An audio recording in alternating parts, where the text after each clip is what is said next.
Hoy te quiero compartir sobre el tema la armadura de Dios. Este es un tema muy importante que tú debes saber y todo cristiano debe de saber. Dice la palabra en Efesios 6, 10 al 18. Por lo demás, hermanos míos, fortaleceos en el Señor y en el poder de su fuerza. Vestíos de toda la armadura de Dios para que podáis estar firmes contra las acechanzas del diablo. Y aquí podemos ver una imagen sobre la armadura de Dios. Arriba está el yelmo de la salvación, luego sigue la coraza de justicia, el cinturón de la verdad, el escudo de la fe, la espada del Espíritu y los calzados con el apresto del Evangelio de la paz. Eso lo encontramos en Efesios, la armadura de Dios en Efesios 6, 13 al 17. Y nos sigue diciendo aquí la palabra de Dios en el 12, porque no tenemos lucha contra sangre y carne, sino contra principados, contra potestades, contra los gobernadores de las tinieblas de este siglo, contra huestes espirituales de maldad en las regiones celestes. Por tanto, tomad toda la armadura de Dios para que podáis resistir en el día malo, y habiendo acabado todo, estar firmes.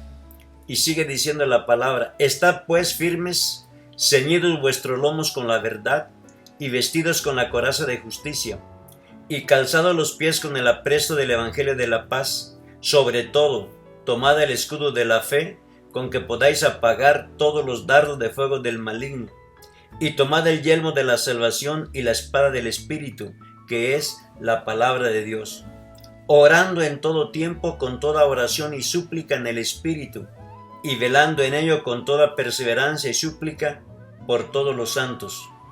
En esta oportunidad voy a hablarles bajo el tema las armas de nuestra milicia y la armadura de Dios. Para ello, permítame primero explicarles lo siguiente.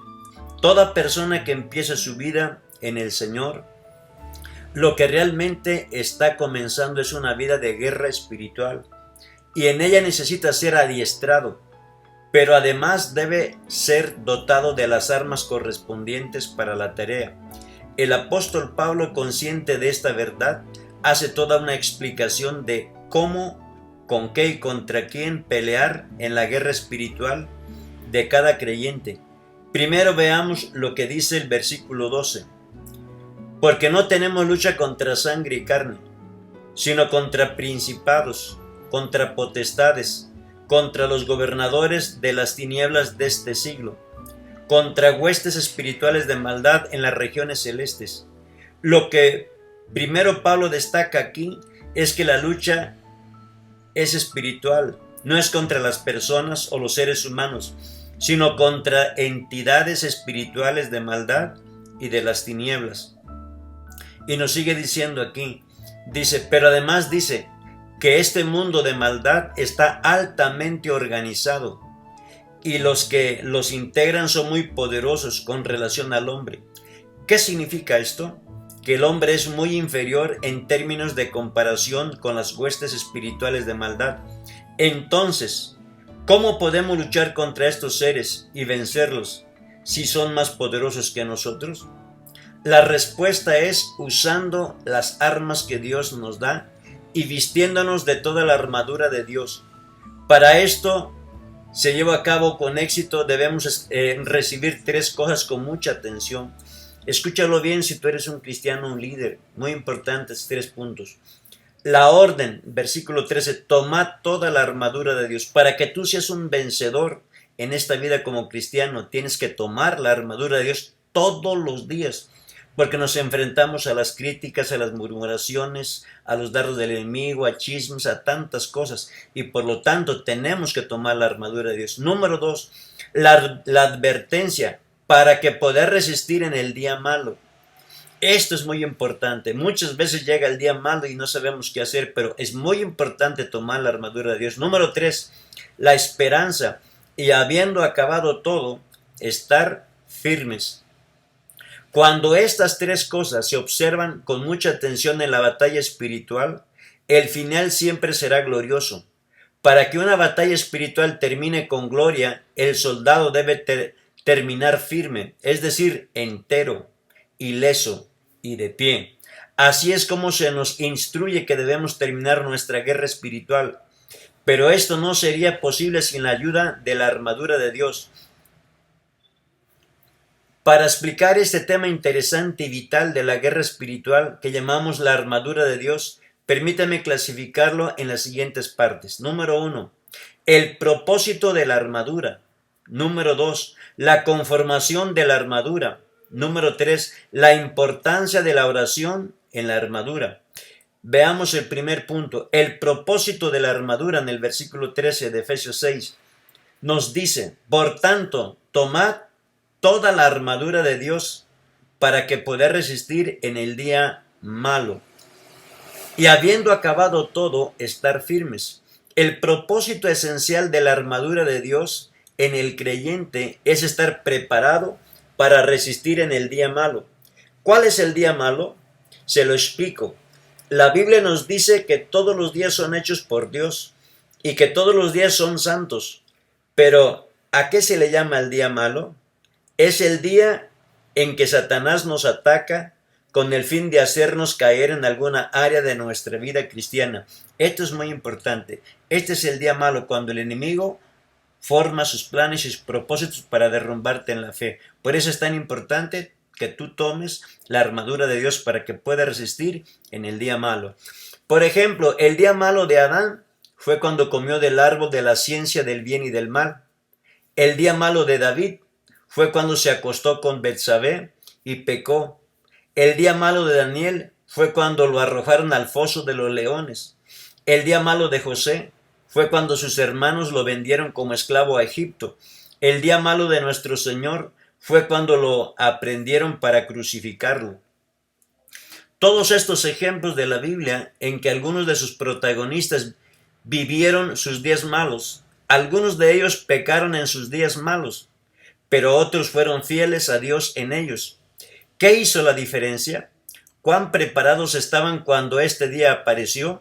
Por eso Pablo dice, vestíos de toda la armadura de Dios para que puedas resistir en el día malo. Es decir, que el día malo no te sorprenda sin la armadura. Por eso es muy importante que nos pongamos la armadura todos los días y en todo tiempo. Cuando el día malo te sorprende sin preparación y sin armadura, el final de la jornada puede ser dramático. Pero si estás revestido de ella, al final estarás firme. Eso es lo que Dios quiere para ti y para mí, que al final de cada batalla estés firme en el Señor. Todos tendremos que vivir nuestros días malos, pero el resultado al final dependerá de cuánto estás revestido de la armadura y de las armas de nuestra milicia. Ahora veamos algo más, aun cuando la Biblia llame a este momento el día malo. Eso no significa que este será un día de 24 horas. El día malo puede durar unos minutos, unas horas, pero eventualmente durará algunos meses y en algunos casos varios años. El tiempo de duración del día malo dependerá de cuán preparados y revestidos estamos de la armadura de Dios para reaccionar contra él. Por ejemplo, a Daniel el día malo le duró una noche, a Abraham y a Jesús les duró 3 días, a David 1 año y a José 13 años. El tiempo de duración dependerá de cuán preparados estamos para cambiar el día malo y transformarlo el día bueno. Por eso es tan importante el tema de hoy. Toma la armadura de Dios. Usa la armadura de Dios correcta. Querido amigo cristiano, usa la armadura de Dios y siempre estarás preparado para el día malo. Dice aquí, el día malo solo termina cuando nosotros podemos estar de pie y firmes. Eso es lo que dice Pablo. Habiendo acabado todo, estar firmes. No se puede pasar por un día malo y declarar que este ya terminó si todavía estás mal herido y en el piso. Para que un día malo en tu vida termine, debes estar firme y sin heridas. Si este no es el caso, entonces sigue peleando con toda la armadura de Dios. Porque el día malo no terminará hasta que tus heridas se cierren y tus pies estén firmes sobre la roca de la fe. La conformación de la armadura. En esta parte vamos a estudiar cómo está conformada la armadura de Dios. La armadura de Dios para el creyente está compuesta de 7 partes, no lo olvides, de 7 partes. Las primeras 5 realizan una labor defensiva, pero las 2 últimas realizan una obra ofensiva.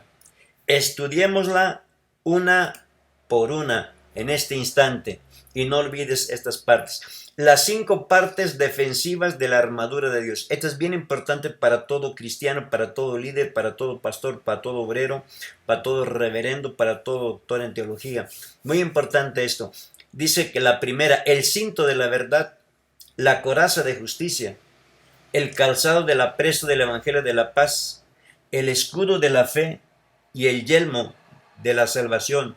Estas son las 5 partes defensivas de la armadura de Dios que todo cristiano debe de tener en cuenta.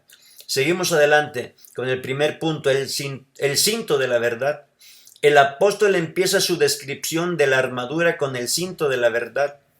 El cinto en la armadura juega un papel importante en el soldado, ya que si éste no está bien sujetado a todo lo demás, carece de sentido. Te lo explico.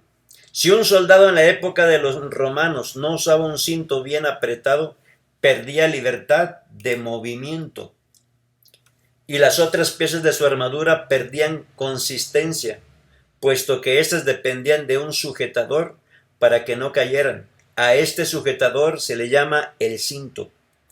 Pablo pone al cinto de la verdad en primer lugar en la armadura de Dios, y esto no es casualidad, sino que envuelve un mensaje claro.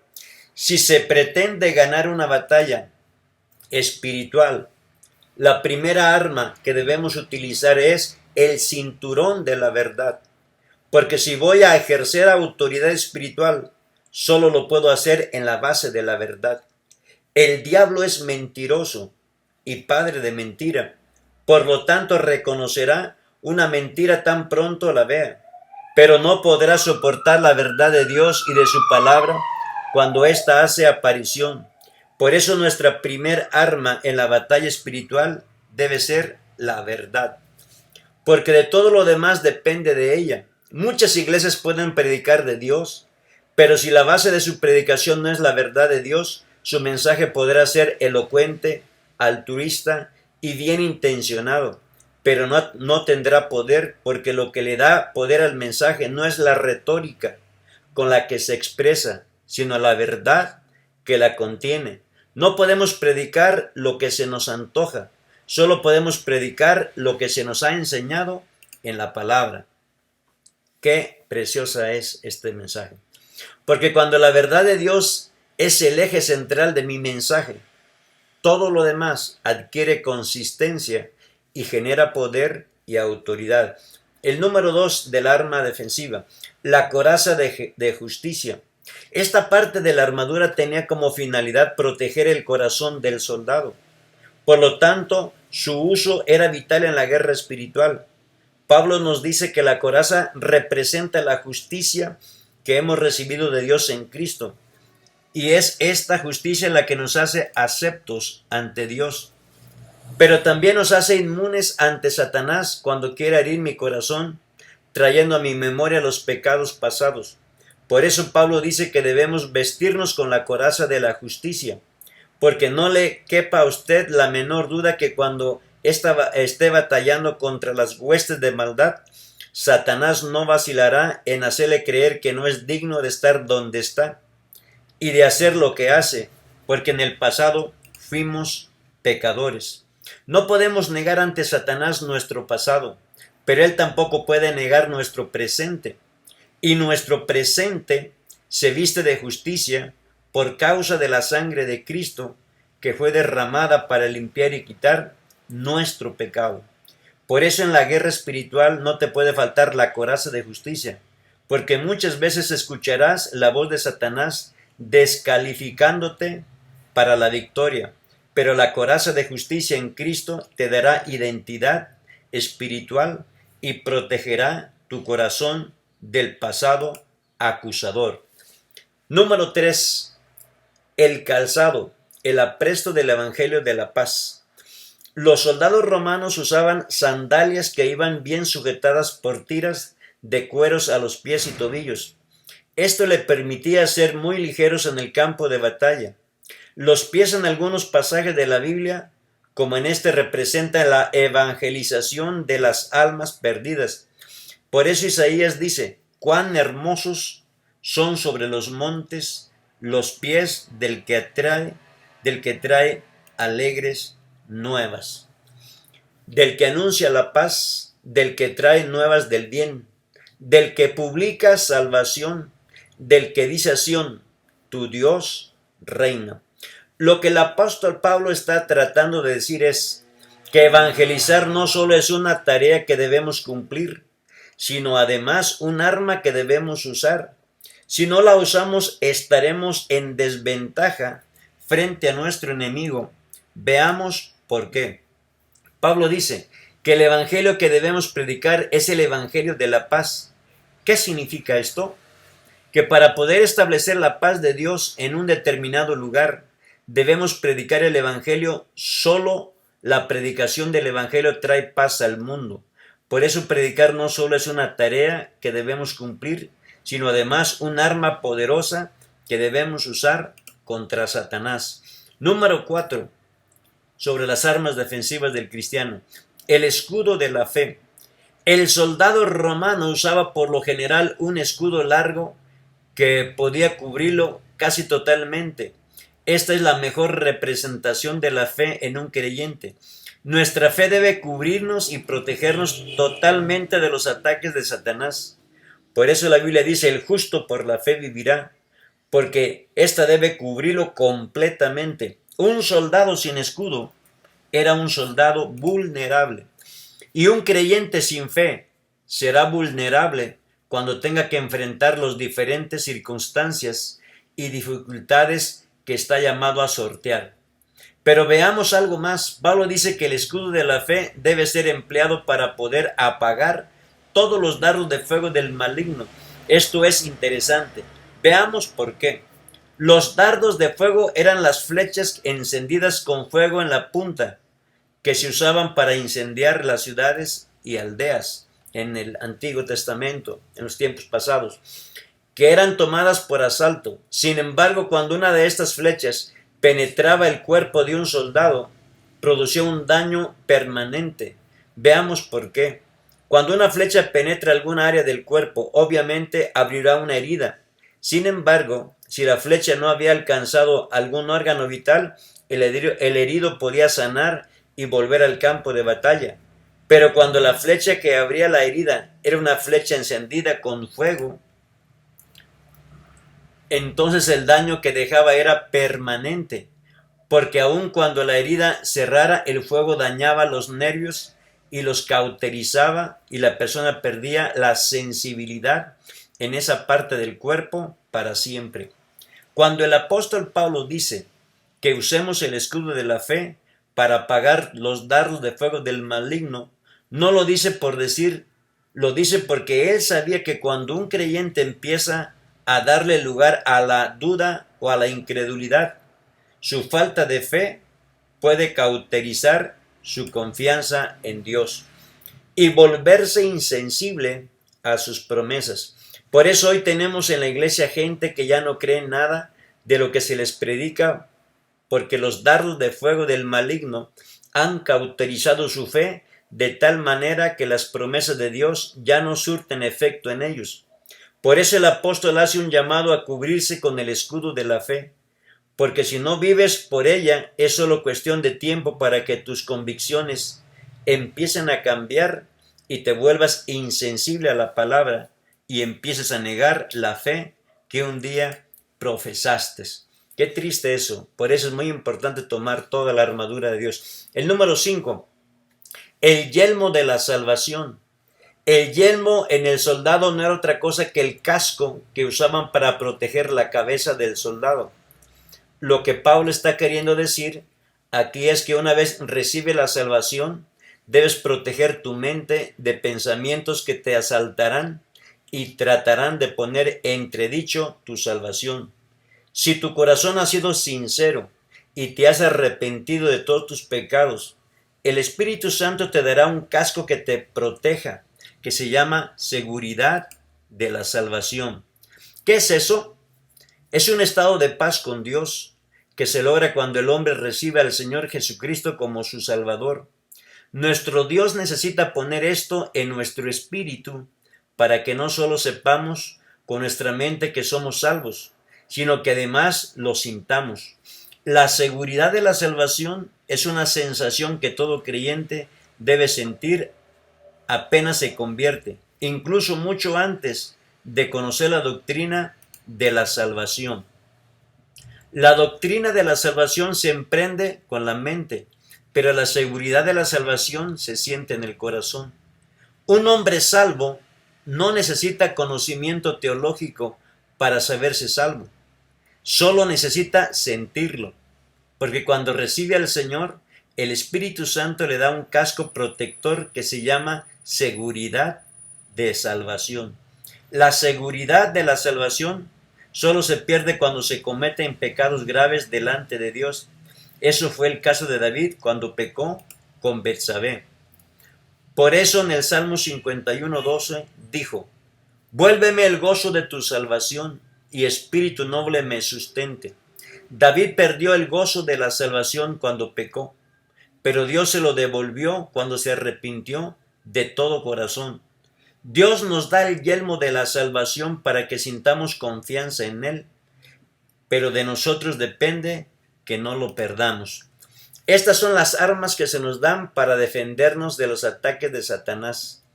Pero ahora estudiemos las armas que se nos dan para atacarlo. La espada del Espíritu, la oración en el Espíritu, la espada del Espíritu. El apóstol dice que la espada del Espíritu corresponde a la palabra de Dios. Note que esta es un arma que solo se le da al creyente, es decir, los únicos que pueden usar esta arma somos nosotros los cristianos. Satanás no tiene espada, él solo tiene dardos de fuego. Escúchalo bien, querido cristiano, querido amigo que me estás escuchando. Satanás no tiene espada, él solo tiene dardos de fuego, que con facilidad podemos apagar con un buen uso del escudo de la fe. Pero en esta guerra espiritual, a quien se le ha dado dotado de espada no es a Satanás, sino al creyente. Es decir, que en este combate el arma más ofensiva y letal no está en las manos de Satanás, sino en las manos de los hijos de Dios. Amén, aleluya. Veamos lo que pasó en la tentación de Jesús en el libro de Mateo capítulo 4 en adelante. Se nos narra la forma en que Satanás tentó a Jesús, pero en cada evento la respuesta a la tentación fue la misma. Escrito está. El Señor confesó la palabra, venció al enemigo con la palabra, y le dijo siempre, escrito está. Es decir, el arma que usó el Señor fue la espada de la palabra. ¿Por qué? La respuesta es una sola. Es por la capacidad letal que tiene el arma poderosa de la palabra de Dios.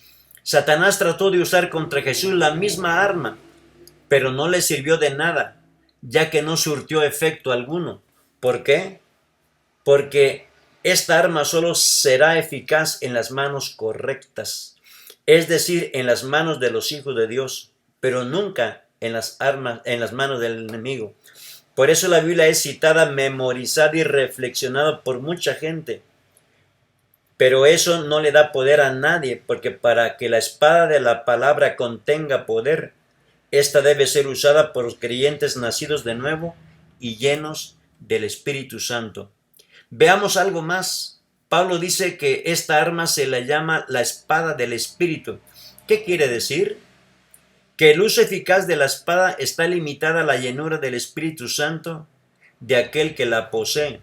Se lo explico mejor. Cuando los hijos de Dios estudiamos la Biblia y la memorizamos, esto trae una gran reporte a nuestro conocimiento de las Escrituras.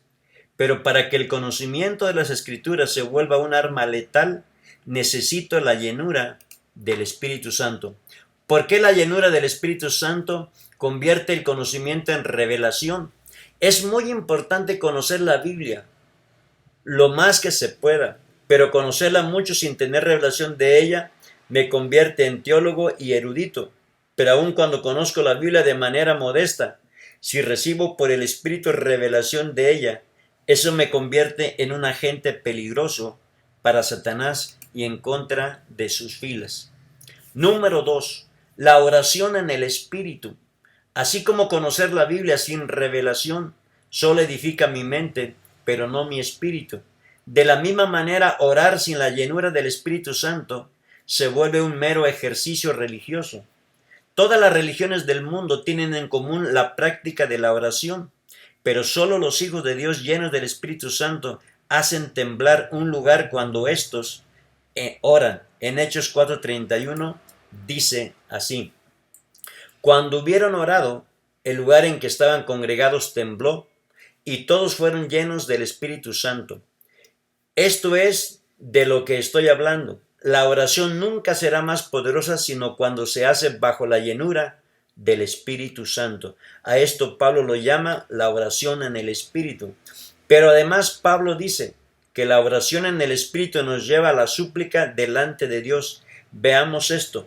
Suplicar por algo a alguien no es sino la demostración del gran interés que tenemos por aquello por lo cual suplicamos. Se lo explico mejor.